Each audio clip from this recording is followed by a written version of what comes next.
নমস্কার, শুভ সন্ধ্যা। শান্তন টিভির পর্দায় মুহূর্তে রয়েছে আমি দীপান্বিতা। চোখ রাখবো বিস্তারিত সংবাদে। শুক্রবার শান্তির বাজারে ভোট প্রচারে গেলেন মুখ্যমন্ত্রী ডক্টর মানিক সাহা। পশ্চিম ত্রিপুরা আসনে বিজেপি মনোনীত প্রার্থী বিপ্লব কুমার দেবের সমর্থনে তিনি শান্তির বাজারে প্রায় 10 থেকে 12 কিলোমিটার পথ হুটখোলা গাড়ি নিয়ে ভোট প্রচারে করেন। মুখ্যমন্ত্রী ডক্টর মানিক সাহা সংবাদ মাধ্যমের মুখোমুখি হয়ে বলেন, শান্তির বাজারে ভোট প্রচারে গিয়ে জনগণের কাছ থেকে ব্যাপক সাড়া পেয়েছেন তিনি। তবে যেখানে যাচ্ছেন সেখানে মানুষের কাছ থেকে ব্যাপক সমর্থন মিলছে। মানুষের অপেক্ষা বসে আছে কখন নরেন্দ্র মোদীকে ভোট দিয়ে জয়যুক্ত করবে। মুখ্যমন্ত্রী আশা ব্যক্ত করে বলেন, রাজ্যের পশ্চিম ত্রিপুরা আসন এবং পূর্ব ত্রিপুরা আসন দুটির মধ্যে ভারতীয় জনতা পার্টির প্রার্থী বিপ্লব কুমার দেব এবং কৃতি সিং দেববর্মনের বিপুল ভোটে জয়যুক্ত হবে। এদিন মুখ্যমন্ত্রীর সাথে ছিলেন প্রাক্তন উপমুখ্যমন্ত্রী জিষ্ণু দেববর্মা সহ স্থানীয় নেতৃত্বরা। আমাদের যে আসন্ন লোকসভা নির্বাচন, পশ্চিম আসনের যে আমাদের ভারতীয় জনতা পার্টির প্রার্থী আমাদের প্রাক্তন মুখ্যমন্ত্রী এবং রাজ্যসভার সদস্য বিপ্লব কুমার দেবের সমর্থনে আজকে আমি বলবো শান্তির বাজারে যেরকম একটা সাড়া পেলাম, সত্যি আমি সারা দেখে আমি বলতে পারি যে আগামী যে 4ই জুন যে রেজাল্ট কী বেরোবে সেটা কিন্তু আজকেই বলা যায়। এবং একটা উৎসাহের একটা এবং উদ্দীপনা সেটা কিন্তু আমি পরিলক্ষিত করেছি। এবং যেখানে যাই আগেও যেভাবে আমি সাংবাদিক ভাইদের আমি বলেছি, যেখানেই যাই মানুষের মধ্যে একটা কবে মোদিজিকে আশীর্বাদ করবে ওই দিনটির জন্য খালি অপেক্ষা করে। বিগত দিনে জিতেন্দ্র চৌধুরী চেয়েছিলেন রাজ্যের মুখ্যমন্ত্রী হতে, কিন্তু আদা কেলেঙ্কারির সাথে যুক্ত থাকার কারণে সাংসদ করে জিতেন্দ্র চৌধুরীকে দিল্লিতে বিদায় করেছিলেন ত্রিপুরা রাজ্যের তৎকালীন মুখ্যমন্ত্রী মানিক সরকার। ধনপুরে বিজেপির নির্বাচনী জনসভায় একথা বলেন পশ্চিম আসনের বিজেপি প্রার্থী বিপ্লব কুমার দেব। জিতেন্দ্র চৌধুরী চেয়েছিলেন রাজ্যের মুখ্যমন্ত্রী হতে, কিন্তু আদা কেলেঙ্কারির সাথে যুক্ত থাকায় সাংসদ করে জিতেন্দ্র চৌধুরীকে দিল্লিতেই বিদায় করেছিলেন ত্রিপুরা রাজ্যের তৎকালীন মুখ্যমন্ত্রী মানিক সরকার।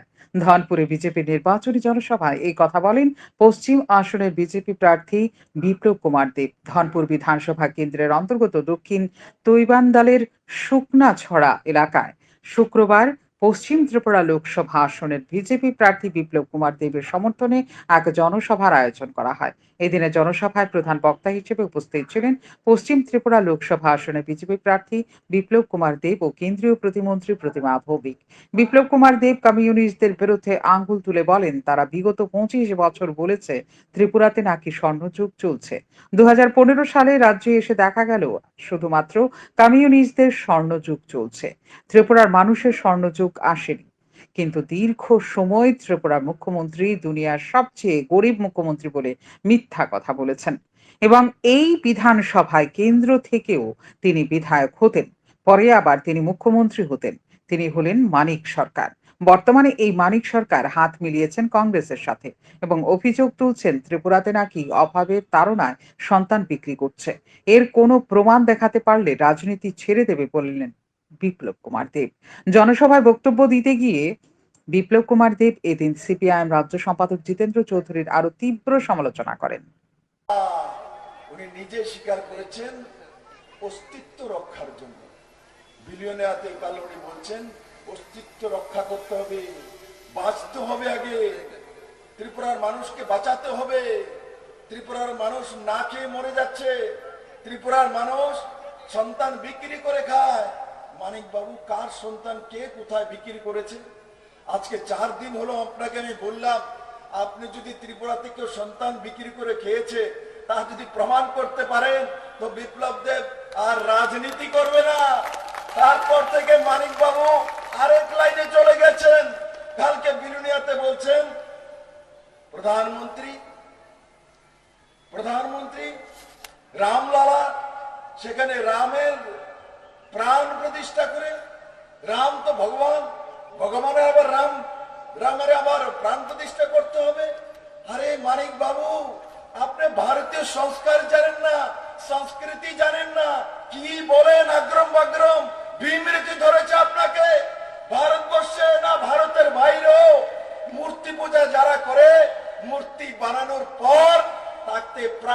প্রতিষ্ঠা করতে হয়, তার নিয়ম আছে। ये सनातन, ये भारतीय नियम, ये कल्चर। অপরদিকে ভাষণ দিতে গিয়ে কেন্দ্রীয় প্রতিমন্ত্রী প্রতিমা ভৌমিক বলেন, বিরোধীদের কাছে কোনো রিপোর্ট কার্ড নেই, বিরোধীরা হাওয়াবাজিতে কথা বলছে। 2019 সালের লোকসভা নির্বাচনে রিপোর্ট কার্ড হাতে নিয়ে মানুষের সামনে উপস্থিত হয়েছেন প্রধানমন্ত্রী নরেন্দ্র মোদী। ফলে মানুষ বিজেপিকে ভোট দিয়েছে। বিজেপি হাওয়াবাজিতে কথা বলে না। প্রতিমা ভৌমিক এদিন রাজ্যের প্রাক্তন মুখ্যমন্ত্রী মানিক সরকারের সমালোচনা করতে গিয়ে বলেন, দীর্ঘ 20 বছর ধনপুর থেকে নির্বাচিত হয়ে মুখ্যমন্ত্রী হয়েছেন মানিক সরকার, কিন্তু বিধানসভা এলাকায় পানীয় জলের ব্যবস্থা করা হয়নি। বিজেপি সরকার প্রতিষ্ঠা হওয়ার পর ধনপুর বিধানসভা এলাকায় পানীয় জলের ব্যবস্থা করা হয়েছে। লোকসভা নির্বাচনে স্বাধীনতার পরে কোন দেশের প্রধানমন্ত্রী উনি রিপোর্ট কার্ড নিয়ে মানুষের কাছে প্রস্তুত হয়েছেন এবং 300 পার বলেছেন, মানুষ 300 পার করে দিয়েছে ভারতীয় জনতা পার্টিকে। 2024 গত 10 বছরে দেশের জন্য যে কাজ করেছেন মাননীয় প্রধানমন্ত্রীজির নেতৃত্বে, আমরা প্রত্যেকটা কার্যকর্তা প্রত্যেকটা নাগরিকের সঙ্গে 1-to-1 কথা বলে মাননীয় প্রধানমন্ত্রীজির যে কাজ, সে কাজের নিরিখে আমরা 400 পারের কথা বলছি। আমরা হাওয়াবাজিতে 400 পার বলছি না। আমরা এই জায়গাতে আজকে ধনপুর বিধানসভার সমস্ত বিধানসভার জনসভা নয়, মাত্র 17টা বুথের আজকের এই সভা। এদিনে জনসভায় অন্যান্যদের মধ্যে উপস্থিত ছিলেন কেন্দ্রীয় প্রতিমন্ত্রী প্রতিমা ভৌমিক, বিধায়ক বিন্দু দেবনাথ, বিধায়ক জিতেন্দ্র মজুমদার, এমডিসি পদ্মলোচন ত্রিপুরা সহ অন্যান্যরা। জনসভায় এদিন বিজেপি কর্মী সমর্থকদের পাশাপাশি জনজাতিদের উপস্থিতি ছিল লক্ষণীয়। শান্তন টিভি। 10 এপ্রিল থেকে শুরু হয়েছিল পশ্চিম ত্রিপুরা লোকসভা আসনে বাড়ি বাড়ি ভোট গ্রহণ প্রক্রিয়া। শুক্রবার এর সমাপ্তি হয়। 10 এপ্রিল এবং 12 এপ্রিল হয় বারে বারে ভোট গ্রহণ প্রক্রিয়া। মূলত 85 ঊর্ধ্বে যাদের বয়স বাড়ি বাড়ি গিয়ে তাদের ভোট গ্রহণ শুরু হয়েছে। শুক্রবার ভোট গ্রহণের সমাপ্তির দিন পশ্চিম ত্রিপুরা আসনে রিটার্নিং অফিসার ডক্টর বিশাল কুমার ইন্দ্রনগর এলাকায় সহ বিভিন্ন এলাকায় গিয়ে ভোট গ্রহণ প্রক্রিয়া সঠিকভাবে পরিচালনা হচ্ছে কিনা সে বিষয়ে খোঁজ খবর নেন এবং কোনো ধরনের সমস্যা রয়েছে কিনা তা সরজমিনে খতিয়ে দেখেন। তিনি জানান, পশ্চিম ত্রিপুরা আসনে বাড়ি বাড়ি থেকে ভোট গ্রহণ প্রক্রিয়া সমাপ্তির দিন আজ। সমাপ্তির দিন দুপুর 2টা পর্যন্ত ভোট পড়েছে প্রায় 80%। বাড়িতে বসে ভোট দিতে পেরেছে অত্যন্ত খুশি 85 ঊর্ধ্ব এবং দিব্যাঙ্গ ভোটাররা। জানা যায়, 85 ঊর্ধ্ব যাদের বয়স এবং যারা বাড়িতে বসে ভোট দিতে চায় তাদের আবেদনপত্র আগে সংগ্রহ করা হয়। সেই আবেদনের ভিত্তিতে এদিন ভোট গ্রহণ করা হয়। পূর্ব ত্রিপুরা লোকসভা আসনের জন্য 17 এবং 18 এপ্রিল বাড়ি বাড়ি গিয়ে ভোট গ্রহণ করা হবে। সকল ভোটাররা যেন ভোট দিতে পারে তার জন্য এই উদ্যোগ গ্রহণ করা হয়েছে। পশ্চিম ত্রিপুরা আসনে দুদিন কঠোর নিরাপত্তা ব্যবস্থার মধ্য দিয়ে ভোটকর্মীরা বাড়ি বাড়ি গিয়ে ভোট গ্রহণ করেছেন। দিব্যাঙ্গ এবং যাদের বয়স 85 বছরের অধিক তারা এদিন বাড়িতে বসে ভোট দিতে পেরে অত্যন্ত খুশি। पोस्टल बैलेट हो रहा है, खासकर जो हमारे वोटर्स 85+ और पीडब्ल्यूडी हैं उनके ही यहाँ पे जो पोस्टल बैलेट की कार्रवाई चल रही है उसी को देखने आए हैं। आज हम लोग 6 अगरतला में हैं, ITI इंद्रनगर के पास, और एक वोटर के वहाँ आए हैं जिनको शारीरिक समस्याएं हैं जिस वजह से वो पोलिंग स्टेशन पे जाके वोट नहीं दे सकते, तो उन्होंने पोस्टल वोटिंग का सिलेक्ट किया है। और जितने भी हमारे लोगों ने पोस्टल बैलेट सेलेक्ट किया है उसमें से 80 to 90% का जो पोस्टल बैलेट है वो आज दोपहर तक ख़त्म हो गया है। हम उम्मीद करते हैं कि 2 से 3 बजे तक बाकी पोस्टल बैलेट भी ख़त्म हो जाएगा। और इसमें हमें जितनी भी पॉलिटिकल पार्टीज़ हैं, जो उन सभी पॉलिटिकल पार्टीज अथवा कैंडिडेट का साथ मिल रहा है। पुलिस की भी काफ़ी अच्छी आप देख सकते हैं प्रेजेंस है, और बहुत ही शांतिपूर्ण तरीके से जो भी ECI गाइडलाइंस है विद इन कैमरा ये सारी कार्रवाई चल रही है। और मैं उम्मीद करता हूं कि बाकी लोग जिनका ही पोस्टल बैलेट बचा होगा वो भी इस तरीके से अपना पोस्टल बैलेट आज शाम तक इस्तेमाल करेंगे। कितना वोटर है इस टोटल अगर आप ईस्ट PC में देखेंगे, ईस्ट पार्लियामेंट्री कॉन्स्टिट्यूंसी में, तो लगभग 4580 वोटर्स हैं, जिसमें से अभी तक जो मुझे जानकारी मिली है 3600-3700 ने अभी तक वोट दे दिया है। हम उम्मीद करते हैं कि ज़्यादातर वोट लोग दे देंगे। इनमें से शायद 2-3% लोग जो बीमार हैं अथवा घर पे नहीं हैं, उनको हम देखेंगे वो और किस तरीके से वोट दे पाते हैं।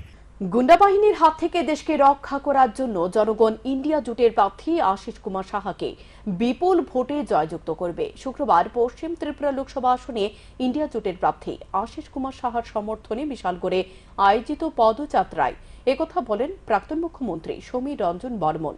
তিনি বলেন, মানুষকে ভয় বেশি উপেক্ষা করে 19 এপ্রিল ভোট দিতে এগিয়ে আসতে হবে। আগামী দিন আশিস কুমার সাহা মানুষের স্বার্থে কাঁধে কাঁধ মিলিয়ে উন্নয়নের জন্য কাজ করবে বলে জানান তিনি। এদিন প্রাক্তন মুখ্যমন্ত্রীর সাথে ছিলেন প্রাক্তন মন্ত্রী ভানুলাল সাহা ও মন্ত্রী আশিস কুমার সাহা। তবে ভোট প্রচার তেজি করতে ইন্ডিয়া জোটের প্রার্থী আশিস কুমার সাহা বিভিন্ন কৌশল অবলম্বন করে চলছে। বৃহস্পতিবার আগরতলা শহরে প্রচারে আসরে নেমেছিলেন প্রার্থী আশিস কুমার সাহা, সহধর্মিনী কাকুলি সাহা এবং কন্যা। তারপর ভোট প্রচারে নামলেন প্রাক্তন মুখ্যমন্ত্রী সমীর রঞ্জন বর্মন। যাই হোক, ভোট প্রচারে শাসক দল থেকে পিছিয়ে নেই বিরোধী দল ইন্ডিয়া জোট।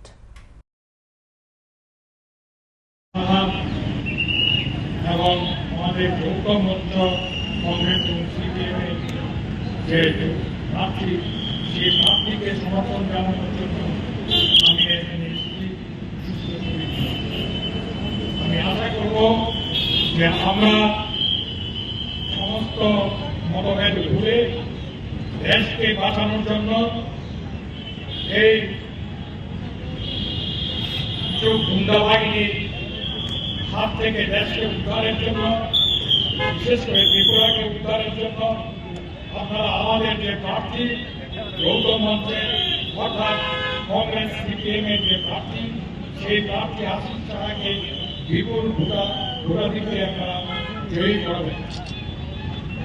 এই বক্তব্যটা রেখে আমি আমার বক্তব্য শেষ করছি এবং বক্তব্য শেষ করার আগে আমি আমার অতীতে যারা সহকর্মী ছিলেন, বর্তমান যারা কংগ্রেসের সাথে এবং সিপিএমের সাথে কাঁধে কাঁধ মিলিয়ে কাজ করছেন, তাছাড়াও এর বাইরে যারা আছেন গুন্ডা বাহিনীর হাত থেকে দেশকে রক্ষার জন্য আপনারা একসাথে কাঁধে কাঁধ মিলিয়ে এগিয়ে যাবেন এবং দেশকে উদ্ধারের জন্য আমি আপনাদের সঙ্গে একই মঞ্চে দাঁড়িয়ে ভবিষ্যতেও যখন দরকার পড়বে, ভানুবাবু যেখানে আছেন, আপনারা যেখানে আছেন, আমাকে যখন ডাকবেন আমি আপনাদের সঙ্গে কাজ করতে, কাঁধে কাঁধ মিলিয়ে কাজ করতে। শাসক দলের প্রার্থী বহিরাগত, জন্ম হয়েছে শিলংয়ে, বিয়ে হওয়ার পর এখন 36 করে থাকে।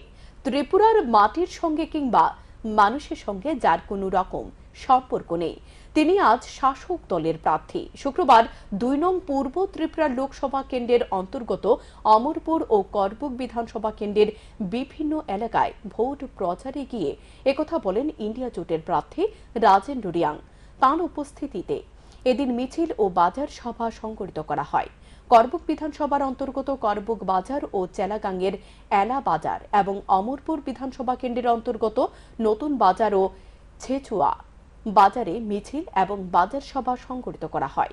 প্রার্থী রাজেন্দ্র রিয়াং ছাড়াও 2 প্রাক্তন বিধায়ক পরিমল দেবনাথ এবং প্রিয়মণি দেববর্মা সহ সিপিআইএম এর অন্যান্য নেতৃত্ব উপস্থিত ছিলেন।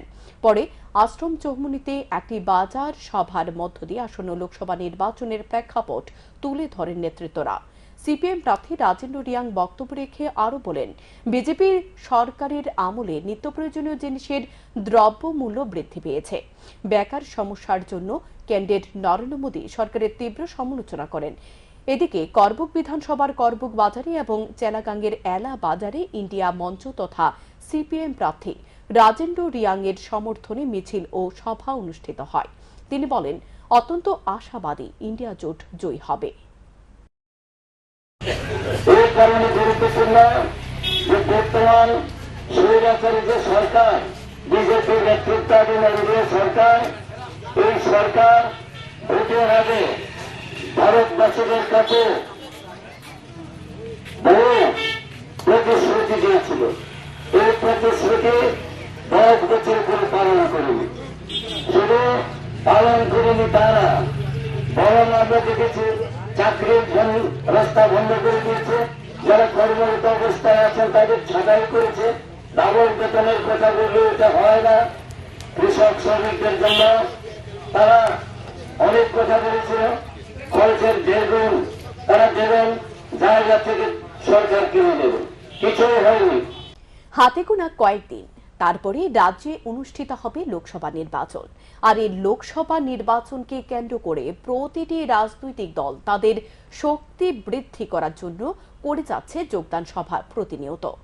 শুক্রবার বিকেল 4টা নাগাদ ভারতীয় জনতা পার্টি 31 রাধা কিশোরপুর বিধানসভা কেন্দ্রের অন্তর্গত ত্রিপুরা লোকসভা আসনে বিজেপি মনোনীত প্রার্থী বিপ্লব কুমার দেবের সমর্থনে উদয়পুর কয়লার মাঠ এলাকায় কয়লার মাঠ ও শিববাড়ি শক্তি কেন্দ্রের উদ্যোগে আসন্ন লোকসভা নির্বাচনকে সামনে রেখে নির্বাচনী প্রচার সভা ও যোগদান সভার আয়োজন করা হয়।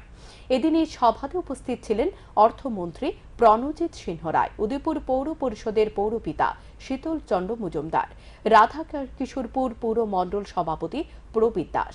এদিনে যোগদান সভায় অর্থমন্ত্রীর হাত ধরে 21 পরিবারের 57 জন ভোটার ভারতীয় জনতা পার্টি দলে যোগদান করেন। নবাগতদের দলীয় উত্তরীয় এবং পতাকা দিয়ে বরণ করে নেন। নবাগতদের দলীয় পতাকা দিয়ে বরণ করে শেষে রাজ্যের অর্থমন্ত্রী বলেন, রাজ্যের 2টি লোকসভা আসনে ভারতীয় জনতা পার্টি দলের মনোনীত প্রার্থীরা বিপুল ভোটে জয়যুক্ত হবেন। তা শুধু সময়ের অপেক্ষা। মানুষ উন্নয়নের পাশে আছে বলে জানান তিনি। আসলে দেশের যশস্বী প্রধানমন্ত্রী নরেন্দ্র মোদীজির হাতকে শক্তিশালী করার লক্ষ্যই আমাদের এই আবেদন, এবং এটাও নিশ্চিন্ত যে দেশের প্রধানমন্ত্রী নরেন্দ্র মোদীজি যার 10 বছর শাসন ব্যবস্থা, যিনি দেশের অগ্রগতিকে অনেক অনেক দূর নিয়ে এগিয়ে গেছেন। এবং এটাও সত্যি যে আজকে আমাদের দেশ যেখানে অনেক পিছিয়ে পড়ার মধ্যে ছিল, সেখানে অর্থনীতি থেকে শুরু করে সার্বিক উন্নয়নের দিক দিয়ে দেশের প্রধানমন্ত্রীর আদর্শ নীতিতে এবং একাগ্রতা এবং নিষ্ঠার সঙ্গে যে কার্য করেছেন, তার ফলশ্রুতি স্বরূপ যে আজকে এই দেশের সঙ্গে সঙ্গে আজকে আমাদের রাজ্যের উন্নতিও অনেক অনেক বেশি ত্বরান্বিত গতিতে আমরা চলেছি। এবং দেশের প্রধানমন্ত্রী নরেন্দ্র মোদীজি ওই জায়গাটা আজকে স্থির করেছেন যে এই দেশ ভারতবর্ষ, যেখানে সারা পৃথিবীতে বিভিন্ন শক্তিশালী দেশগুলো আছে, তারা আজকে কখনো ভারতবর্ষের এই যশস্বী প্রধানমন্ত্রী নরেন্দ্র মোদীজির মতামতকে অগ্রাহ্য করে এই পৃথিবীর কোনো শাসন ব্যবস্থার সিদ্ধান্ত নিতে পারছেন না। এটা স্বাভাবিকভাবে চিন্তা করতে হবে যে এইভাবে সোনারতরীর রেস্তোরাঁর উদ্যোগে নতুন ফুড মেনু, খাবারে থাকবে বিশেষ ছাড়। শুক্রবার সোনারতরী হোটেলে সাংবাদিক সম্মেলন করে একথা জানান সোনারতরী হোটেলের জেনারেল ম্যানেজার সায়ন্তন মিত্র। আগামী 14 এপ্রিল হোটেল সোনারতরীর রেস্তোরাঁর উদ্যোগে নতুন ফুড মেনু শুরু হতে চলেছে। বাংলা নববর্ষ উপলক্ষে এই নতুন মেনু 14 এপ্রিল থেকে শুরু হবে, চলবে 16 এপ্রিল পর্যন্ত। সব খাবারের 20% ছাড় দেওয়া হবে। শুক্রবার হোটেল সোনারতরীতে সাংবাদিক সম্মেলন করে একথা জানান সোনারতরী হোটেলের জেনারেল ম্যানেজার সায়ন্তন মিত্র। তিনি আরও জানান, আগরতলা শহরে বসে নানান রকমের নতুন নতুন খাবার, যা বিশিষ্ট শেফের দ্বারা পরিচালিত, যা অবশ্যই স্বাদে গন্ধে রসনায় চরম তৃপ্তি স্পর্শ করবে।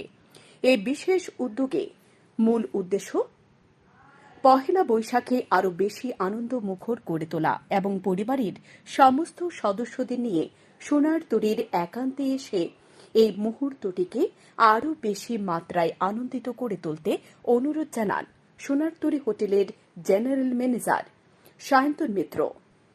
তো এই পয়লা বৈশাখের জন্যই খুব ভালো দিন, বছরের প্রথম দিন বাঙালি বছরের। তো আমাদের এই একান্তে যে রেস্টুরেন্ট সোনারতরীতে মেনুটা অনেকদিনই পুরনো হয়ে গেছিলো, তো আমরা ভাবলাম ওয়াই নট কে এই প্রথম দিন আমরা নতুন একটা মেনু লঞ্চ করব। তো এই লঞ্চ করার জন্য মেনুটা আমরা নতুন মেনু আপনারা দেখতেই পাচ্ছেন সামনে। কিছু আইটেম আমরা এখানে রেখেওছি, সবটা রাখা সম্ভব না, অনেক বড় মেনু, বাঙালি, ইন্ডিয়ান, ইন্টারন্যাশনাল, ওরিয়েন্টাল সব রকম বিদেশি থাকছে। তো আপনাদের জন্য কিছু বিদেশ শুধু থাকলে তো হবে না, একটু টেস্টও আপনাদের জন্য টেস্ট করতে হবে, টেস্ট করে দেখবেন কী ব্যাপার। তো কিন্তু এই যে নতুন মেনু যে লঞ্চ করছি আমরা, তো এই 14 তারিখ থেকে 16 তারিখ একটা ডিসকাউন্ট থাকবে প্রত্যেক যারা আসবে রেস্টুরেন্টে তাদের জন্য 20% ডিসকাউন্ট অন টোটাল ফুড, যেটাই অর্ডার করবেন তার উপরে 20% ডিসকাউন্ট থাকবে। আয়োজিত সাংবাদিক সম্মেলনে এছাড়া উপস্থিত ছিলেন রোহিত নন্দন শেফ সহ অন্যান্যরা। স্যান্দন টিভি। কাবুলক আয়োজিত বর্ষ বিদায় এবং বর্ষবরণ 1431 অনুষ্ঠান আগামী 14 এপ্রিল আগরতলা মেলার মাঠস্থিত এগিয়ে চলো সংঘের মুক্ত প্রাঙ্গণে অনুষ্ঠিত হবে। গত 26 বছর ধরে কাবুলক আয়োজিত বর্ষ বিদায় এবং বর্ষবরণ অনুষ্ঠানটি রাজ্যের সংস্কৃতির অঙ্গনে এক ঐতিহ্যের সৃষ্টি করেছে। লোকসভা নির্বাচন জনিত পরিস্থিতির বিষয়টি বিবেচনা করে এবছর এদিনের বর্ষবরণ অনুষ্ঠানের আয়োজন করা হয়েছে। শুক্রবার আগরতলা প্রেস ক্লাবে সাংবাদিক সম্মেলনে একথা জানান উদ্যোক্তারা। আপনারা সবাই জানেন যে কাবুলক প্রতি বছর বর্ষ বিদায় এবং বর্ষবরণ বাংলা বর্ষ বিদায় এবং বর্ষবরণ উদযাপন করে থাকে এবং প্রকৃত অর্থে রাজ্যের প্রায় সব প্রান্তের শিল্পীদের নিয়ে এমনকি পশ্চিমবঙ্গ, বাংলাদেশ, আমাদের পার্শ্ববর্তী রাষ্ট্র বাংলাদেশ তো বললাম, তাছাড়া শিলচরের শিল্পীরা সব মিলেমিশে একটা বিপুল আয়োজন আমরা করি। এবছর আমাদের নির্বাচনকে মাথায় রেখে আমাদের আয়োজনকে আমরা ছোট পরিসরে নিয়ে এসেছি এবং এতদিন পর্যন্ত আমরা যেখানে করতাম তুলসীবতী বালিকা বিদ্যালয়, কিন্তু এইবার আমরা এই অনুষ্ঠানটা করতে যাচ্ছি আগরতলা মেলার মাঠ এগিয়ে চলো সংঘের প্রাঙ্গণে। বিদেশ থেকে কালো টাকা ফিরিয়ে এনে দেশবাসীর ব্যাংক অ্যাকাউন্টে 15 লক্ষ টাকা করে দেওয়া হবে। দ্রব্যমূল্য বৃদ্ধি হ্রাস করা হবে। এ সমস্ত প্রতিশ্রুতি দিয়ে 2014 সালে লোকসভা নির্বাচনে নরেন্দ্র মোদীর নেতৃত্বে সরকার ক্ষমতায় প্রতিষ্ঠিত হয়েছিল, কিন্তু সেই প্রতিশ্রুতি 10 বছরেও পূরণ হয়নি। এমনই অভিযোগ কংগ্রেসের কর্মচারী সংগঠনের। শুক্রবার প্রদেশ কংগ্রেস ভবনে এক সাংবাদিক সম্মেলনে এই অভিযোগ করেন প্রদেশ কংগ্রেসের কর্মচারী নেতৃত্ব। এদিন এই সাংবাদিক সম্মেলনে এবারের লোকসভা নির্বাচনকে কেন্দ্র করে কংগ্রেসের দেওয়া প্রতিশ্রুতিগুলো তুলে ধরেন তারা। 2014 সালে আজকে দিনের প্রতিশ্রুতি দিয়ে এবং বিদেশ থেকে ব্ল্যাক মানি ফিরিয়ে এনে প্রত্যেক ভারতবাসীর ব্যাংক অ্যাকাউন্টে 15 লক্ষ টাকা করে দেওয়া হবে। দ্রব্যমূল্য বৃদ্ধি রোধ করা হবে যাতে সাধারণ মানুষের মধ্যবিত্তদের যে জীবন যন্ত্রণা, সেই জীবন যন্ত্রণা লাঘব হয়। এই দুর্ঘটনীয় প্রতিশ্রুতি দিয়ে নরেন্দ্র মোদী নেতৃত্বে ভারতে বিজেপি শাসন শুরু হয়। দীর্ঘ 10 বছরের বিজেপি শাসন কেটে গেছে, কিন্তু সেই 10 বছরেও কিন্তু এই 2014 সালের যে পরিস্থিতি দেওয়া হয়েছিল সেই পরিস্থিতিগুলো কোনোটাই করা হয়নি। 2019 সালে নির্বাচন যখন আসন্ন, তখন প্রধানমন্ত্রী মোদী লক্ষ্য করলেন তিনি যে আক্ষেপ দিনের কথা বলেছিলেন সে আক্ষেপ কিন্তু ভারতবর্ষে আসেনি। তাই দেখলেন এই ইস্যুকে বিরোধীরা তাকে প্রভাব করতে পারে, তাই তিনি নতুন বন্দী রাখলেন, সামনে নিয়ে আসলেন বালাকোট আর পুলওয়ামার ঘটনা। এবং এই দুটো ঘটনাকে সম্বোধন করে ভারতবাসীর মধ্যে একটা উগ্র জাতীয়তাবাদ তিনি পূর্ব ত্রিপুরা উপজাতি সংরক্ষিত আসনে ইন্ডিয়া জোটের প্রার্থী রাজেন্দ্র রিয়াংয়ের সমর্থনে কৈলাসহর পৌর পরিষদের কালীপুর এলাকায় বিধায়ক বীরজিৎ সিনহার নেতৃত্বে কর্মী সমর্থকরা শুক্রবার ভোট প্রচারে বের হন। তারা 53 কৈলাসহর বিধানসভা কেন্দ্রের 51 নং এবং 52 নং বুথ কেন্দ্রের সাধারণ মানুষের বাড়ি বাড়ি প্রচার অভিযান করেন। বাড়ি বাড়ি প্রচার অভিযানে বিধায়ক বীরজিৎ সিনহা ছাড়া উপস্থিত ছিলেন স্থানীয় সিপিআইএম নেতা কান্তিলাল দেব, রানা ধর, পলাশ দে, বলবিহারী সিংহ, কংগ্রেস নেতা দিলীপ দাস, দেবাংশু দাস, অমরজিৎ দাস সহ অন্যান্যরা। বিধায়ক বীরজিৎ সিনহা বলেন, নরেন্দ্র মোদীকে দেশের মানুষ আর চাইছে না। কেন্দ্রে বিজেপি সরকারের পতন শুধুমাত্র সময়ের অপেক্ষা মাত্র। তাছাড়া এ বাড়ি বাড়ি প্রচার অভিযানে সাধারণ মানুষের ভালো সাড়া পাওয়া যাচ্ছে বলে জানা যায়। উপজাতি সংরক্ষিত আসনে প্রার্থী শ্রী রাজেন্দ্র রিয়াং এর পক্ষে আমরা জোর প্রচার শুরু করেছি। আজকে আমরা কৈলাসহর বিধানসভা কেন্দ্রের 52, 51 পোলিং বুথে ডোর টু ডোর আমরা মার্ক্সবাদী কমিউনিস্ট পার্টি এবং কংগ্রেস জয়েন্টলি আমরা ডোর টু ডোর প্রচারে আমরা নেমেছি এবং মানুষকে বুঝাচ্ছি যে এবার ইন্ডিয়ার জোট ভারতের শাসন ক্ষমতায় আসবে, মোদির জামানা শেষ। সেই জন্য ইন্ডিয়া জোটকে শক্তিশালী করার জন্য এখানে সবাই সিপিএমের যে দলীয় প্রতীক কাস্তে হাতুড়ি দেওয়ার জন্য আমি আহ্বান রাখি এবং ওই জেনারেল আসনে পশ্চিম ত্রিপুরার কংগ্রেস প্রার্থী দাঁড়িয়েছে, সেখানে সিপিএমও কংগ্রেসের সাপোর্ট করছে। এখনকার মতো সংবাদ এ পর্যন্তই। চোখ রাখুন শান্তন টিভির পর্দায়।